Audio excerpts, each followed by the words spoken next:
I'm Dustin Abbott, and I am here today to give you my review of the newest of Megadap's adapters. The ETZ21 has gone through first the original and then the Pro iteration, and now it is the Pro Plus.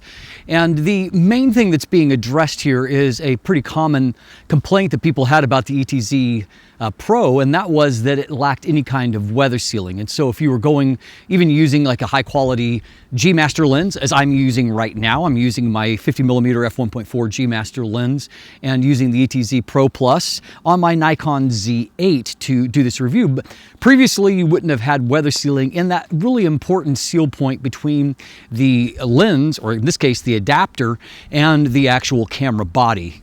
Most cases you're probably okay, but it does create a potential point where potentially moisture could get into your camera itself, which none of us want. And so the ETZ21 Pro Plus adds the weather sealing gasket to the actual adapter, but then on top of that it also adds a few other updated features. It allows you to have like manual focus confirmation, even if you're using adapting lenses without any kind of electronics, so that's a nice addition. There's a few other features that we'll detail in just a moment that have been updated as well. But the primary thing is that now, of course, I'm out shooting in negative weather here at the moment, and I'm not having to worry about any kind of moisture getting into the camera itself because it is now weather sealed. Now, how well does this adapter work? Well, frankly, it works pretty much like the previous editions, which is to say it increasingly gets better and better as it goes. And this is the first time that I've actually been able to use Viltrox lenses and adapt them. Though, as always, the quality of the focus you're going to get, the end result, is going to really depend a lot on the actual lens itself. And so some lenses are fantastic. My Sony branded lenses, I find actually that Samyang lenses work really well. Typically Sigma and Tamron work well. And of course, now to get some performance out of Viltrox is a nice step in the right direction. So today we're going to jump in and see how well all of this works. All right, let's talk details here. First of all, we'll take a quick look at the adapter itself. You can see that this is a very, very slim, basically just looks like a lens mount is all that is there. But now we do have that weather sealing gasket on there. You'll also note as a part of that there is an improvement to the actual lens release button on there, which gives you a little bit more confidence in that. Outside of that, it's basically a 2mm thick piece of metal, and when I put it on my scale, it weighs in at just 45 grams, so right in the vicinity of the ETZ21 Pro. And on what you have is electronic contacts on both sides, and inside this little adapter there is a bit of a processor there that is helping to translate the algorithm information from the lens to now a new kind of camera system and different focus algorithms. How well does it work? Well, that really is quite lens specific. My experience with these adapters is if you have a very powerfully focusing lens with very strong focus motors and tons of focus speed, well, it's very likely it's going to translate pretty well over onto the Nikon Z-mount platform with the ETZ21 Pro Plus. When I did a review of the ETZ21 Pro, I actually compared the Sony 50mm f1.4 G Master to the Nikon 50mm f1.4, which is a native lens. And what I found is that very obviously even adapted, the GM lens focused faster and more confidently. And so if you've got a confidently focusing lens, it does just fine. I have found that my Sony lenses, which I tend to own the better Sony lenses, they all seem to work well via the adapter. And likewise, I have found that Samyang lenses tend to adapt very well, Sigma lenses adapt well, Tamron lenses adapt well, and previously I couldn't get my Viltrox lenses to work at all. Well, now with the 21 Pro, I can get them to, or Pro Plus I should say, I can get them to focus at this point, and the performance really varies from lens to lens. And so because of doing Viltrox, I can actually compare a native mount Z-mount lens to an E-mount lens that is adapted via the adapter. And so for example, with the recent 85mm Evo f2 lens, I found that you can definitely tell it's not as fast adapted, and you can see it's a little bit more tendency to do a little bit of micro pulsing there back and forth. And so focus speed not quite as fast and not quite as confident. When I compared the 85mm Pro f1.4 lens to, again, from Sony E-mount to the native one, definitely I felt like there was just less confidence in the adapted lens. Now, when I used the Lab 35mm f1.2, I actually felt like it focuses quite fast and quite confidently, but again, it's got the quad hyper VCM focus motor, so kind of like the G Master lenses, it's a little bit overpowered in terms of its focus system, and that translates well adapting over. And so your performance is really going to vary from lens to lens to lens, but at the same time, it's pretty rare to encounter something that doesn't work at all at this point. So at the end of the day, I feel like your satisfaction with the adapter is going to depend in some part on your expectation.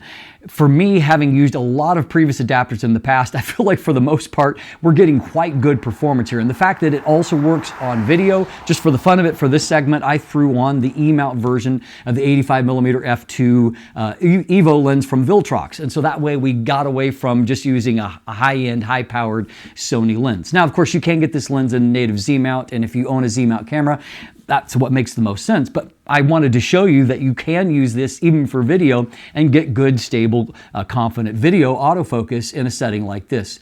So I think that for actually using it out in real world situations, I don't think that it's always 100% as good as a native lens, but it really depends on the native lens you're comparing, because you're going to get some variation of performance. But I would say that my consensus is that performance is really surprisingly good. And I often think when using a lens like the LK Samyang 14 to 24mm f2.8, I think, wow, this is pretty much like a native lens. And so it's a lens that actually gets play on both Sony and Nikon because it's so versatile, and I really like the lens. And so if you have a lens that you really like on Sony, it performs well there, well, there's a good chance it'll perform pretty well on Nikon with the adapter. Okay, so let's see how well it actually does in focusing here while shooting video using an adapted Sony lens on my Nikon Z8 as I approach the camera. So here I've gotten quite close. Let's see what happens if I step out of frame. And I come back in. How about off to the side, out of frame, and back in. Hopefully we have had good effective tracking throughout that sequence. Okay, we have had an ice storm, so here's a good opportunity to see if the camera is able to pick me up even through these layers of iced up pine boughs as they hang here in front of me. And so we'll see if iDetect is managing to see through this mess and actually picking me up even with the adapter on. Okay, in all of these outdoor settings, I've been shooting just at f1.4, so really putting the camera adapter and lens combination to the test here. Now, one of the complaints that I have heard people talk about is that you can't really effectively use wide-angle lenses using these adapters. I'm not exactly sure where that is coming from. Maybe it is something that's lens specific, but one of the things that I particularly tested was my LK Samyang Schneider 14 to 24mm f2.8 wide angle zoom lens. And so I took that out and I shot a number of landscapes in a really beautiful setting, and I got fantastic results, as you can see here. And what's more, I can't really see any kind of image degradation in the corners. And so I'm not exactly sure where that critique comes from, but all I can say is that it isn't something that I have personally observed myself. And again, you're dealing with a wide range of lenses and thus any kind of potential issues here. And I think that a company like Megadap, they work constantly to do firmware updates to try to continue to grow the pool of lenses that are compatible. And so, you know, there are moments where certain lenses are going to work imperfectly. Some work better than others, some work less, obviously. But as far as like a widespread issue, I certainly can't say that I have seen that particular issue. So what's my conclusion? Well, with any kind of adapter, there are always going to be exceptions to the rule, and what matters to me above all is the rule itself. And so no, I can't say that every lens works perfectly or like native using this adapter. However, what I do see is a broader level of compatibility. And yes, it is true that there are some cases where lenses fit tighter than what I would like, and maybe that has something to do with the weather sealing gasket on there. At the same time, however, though, I'm thankful that the gasket is there because I haven't had any kind of issue where I couldn't mount or unmount a lens. I have had a few issues where I needed to kind of double check to make sure that it was fully rotated and kind of clicked into place, and so that I could get proper contact and get autofocus like I want. But at the same time, it's pretty amazing how well a lot of lenses work, where they feel very much like native. And for someone like myself who has both Sony and Nikon bodies and a lot of E-mount lenses, the ability to use those also on Nikon means that I don't have to double up on Z-mount lenses necessarily. And the fact that the adapter is so slim, adding just 2 millimeters, and so lightweight, adding just 45 grams to the overall weight, means it's not like the big clunky configurations that I've run into in the past. I also find that everything fits together nice and tight there, and so it doesn't feel like I'm at risk in any kind of way. So at the end of the day, I don't necessarily myself have a lot of complaints. I understand that there are going to be some complaints out there because this is an imperfect system where you're adapting lenses from one mount to another. But considering what's happening there and considering my experience with a whole lot of adapters previously, I'm pretty impressed by how well the Megadap ETZ21 Pro Plus works.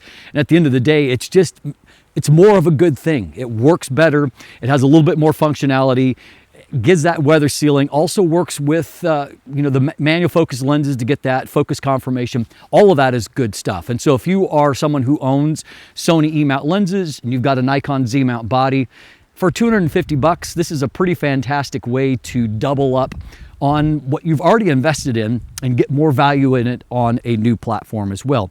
And also, of course, on Z-mount, it helps to plug some of the holes of areas that are missing on this platform. So at the end of the day, I'm pretty pleased with it, and I suspect that you will be as well.